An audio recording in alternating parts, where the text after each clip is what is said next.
I want to talk to you about money and education. One of the things that most people confuse money and education with is they think you have to have an education to make money, which is not true.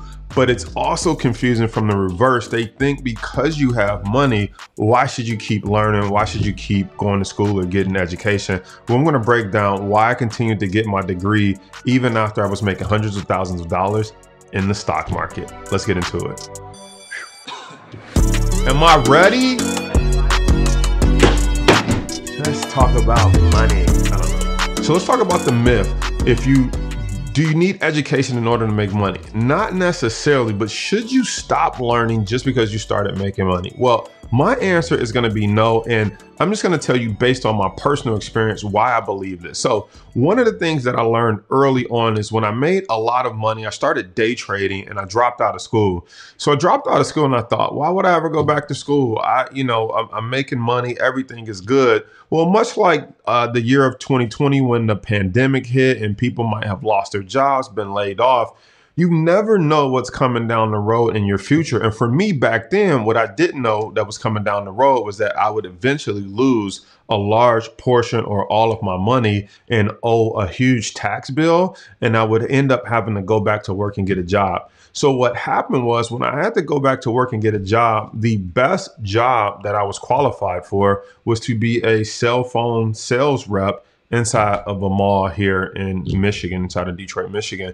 And so when I went and got that job, I remember telling myself, if I ever have to get a job again, I don't want to have a piece of paper or something stop me from qualifying for the bigger numbers, for the bigger bucks.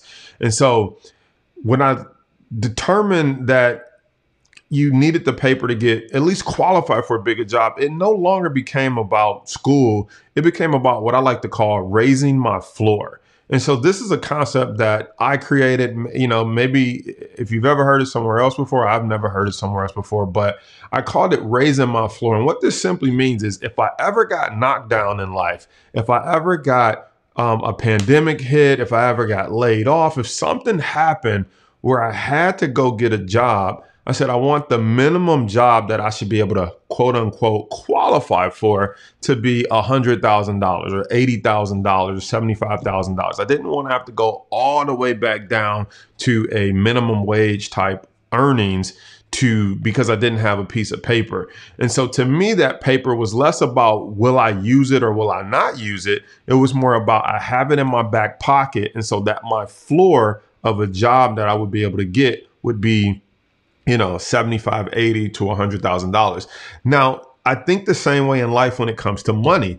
If you saw the video where I paid off my house, I took $200,000 and I did a trade where I made over $400,000 in the trade. You can check that video out. We'll pop the link up right here. You can check it out in the description.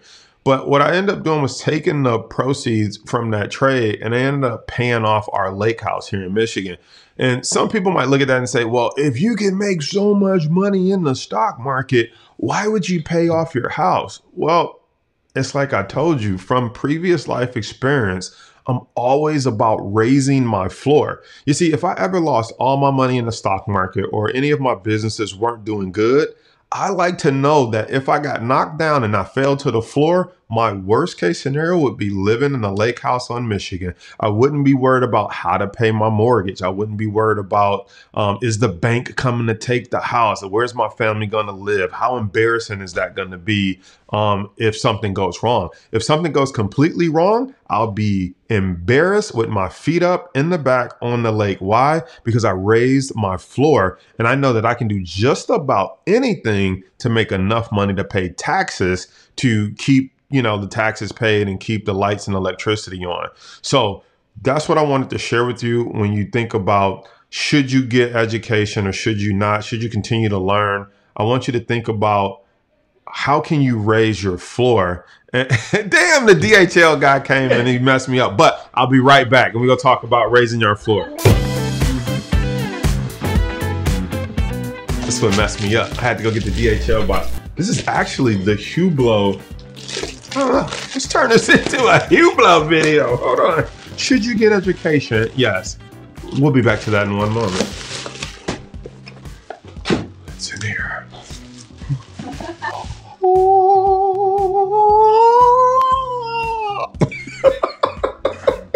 but we're not gonna open it right now. We gotta get back to the initial video. So again, why did I pay off the house? Why did I take that money? Because I wanted to raise my floor. So I want you to think about in life, sometimes the decision is not whether you can make more money with your money. Sometimes the decision is not whether you'll ever use that piece of paper. It's about knowing that you have an insurance policy, or what I like to call it is you have raised your floor, and you know that if something were to happen and you do have to use that piece of paper for a degree or some course that you took or for some certification, or, you know, if you're in a situation like myself where you're like, should I pay off my house or pay down my credit cards? Or maybe, you know, should you pay off that loan you have? Sometimes it's nice to just raise your floor and know that no matter what happens, they can't take this from you, and you don't have to worry about losing that. And then you'll actually have a clearer mind to focus on making more money. So I hope this helped you out no matter where you're at in your journey. And I hope I gave you a different perspective of how you can look at education